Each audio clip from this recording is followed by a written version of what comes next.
If there wasn't any fortune, then I was hopelessly tied to the perfume trees.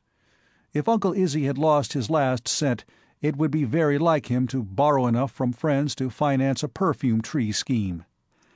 And if he didn't make it to the planet he had in mind, why, he'd make the planet he'd crashed on do. Anyone else would have shot the birds for fresh meat. Anyone else would have seen immediately that Alvarla was the last planet in the galaxy where perfume trees would grow. Anyone else would have seen immediately that I was one of the minor, comfortable people in the world who likes the happy regularities of a little job and an assured, if limited, future. Anyone else would have seen I had the sort of personality that could not be changed. But Uncle Izzy wasn't anyone else. Why did I keep smelling the perfume from my dream? I followed my nose out of the crater and found the snow melting around a water tank about 4 feet long and 2 feet in diameter, part of the ruined fuel system from Uncle Izzy's ship.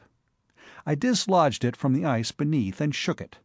The perfume was so strong, as it unfroze, that it made me dizzy.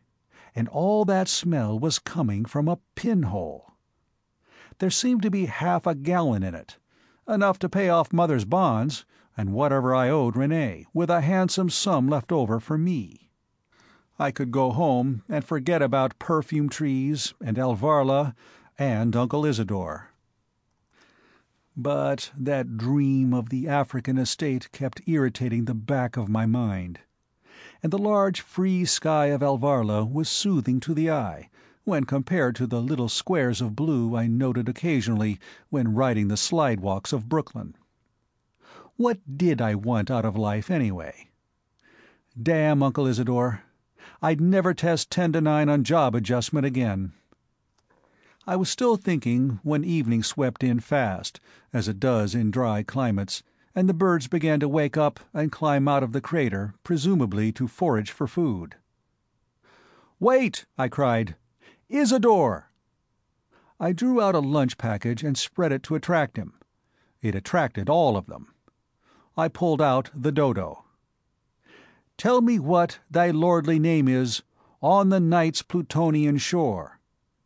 "Isidore," he volunteered, swallowing fast while I climbed aboard him.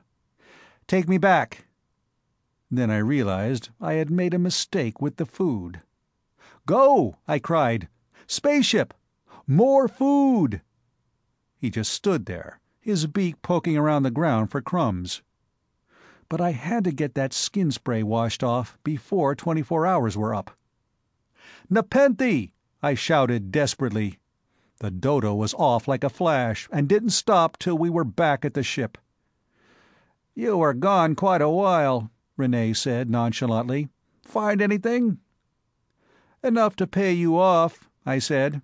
"And we'll make it 5,000 because I found it. Stow this somewhere. It's perfume."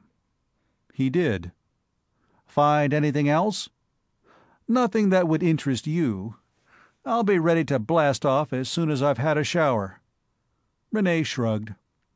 The perfume, when we returned to Earth, proved to be worth what he'd said it would be. A lot of people wanted to know where I'd gotten it. "The crops on Odoria," they said, "are entirely sewed up by Odoria Inc." "They certainly are," I always replied agreeably. It took all I cleared from the perfume to put a down payment on a ship and hire an expert on fertilizing perfume flowers. But this time I wanted to run the show. Mr. Pix shook his head sadly when I told him to replace me permanently. "You have a great future ahead of you in studs and neck clasps," he said. "Why not take a little time and reconsider your decision? Or—" "Nevermore," I answered. Not until 5 years later did I find out what happened to the rest of good old Uncle Algernon's fortune. I was stretched out on a gently undulating force field in my interior patio, a huge scarlet fanflower tree sifting in the sunshine. Lida, her pink hair flowing down to her knees, was just emerging from the pool of grilch milk. She bent to an Aphrodite of Cnidos position. "Perfect," I said, and threw away my cigarette. "Depart," I told the robot, who came rolling in. "But, Master, it's the Chan of Betelgeuse, Lord of the 7 planets and the 400 moons." "Get dressed, Lita," I said regretfully. "We have company."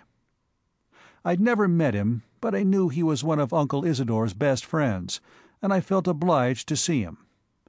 The Chan had several meals and 4 cigarines, maintaining a courteous silence all the while.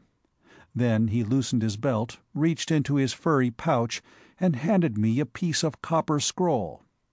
It was a check for $5 million. "You won," he told me, "or lost, as the case may be." I just looked at him. "I was holding it in trust for you," the Chan explained, "in accordance with your Uncle Isidore's last wishes." I blew a perfect smoke ring, let it float before my face for a perfect moment, and then asked, "And suppose I had lost, or won, as the case may be?" "I was to save it to try on your son, the gods permitting you have one." "If necessary," I told him, "I'll try it on him myself, O Chan of the 7 planets and the 400 moons." "Call me Charlie," he said.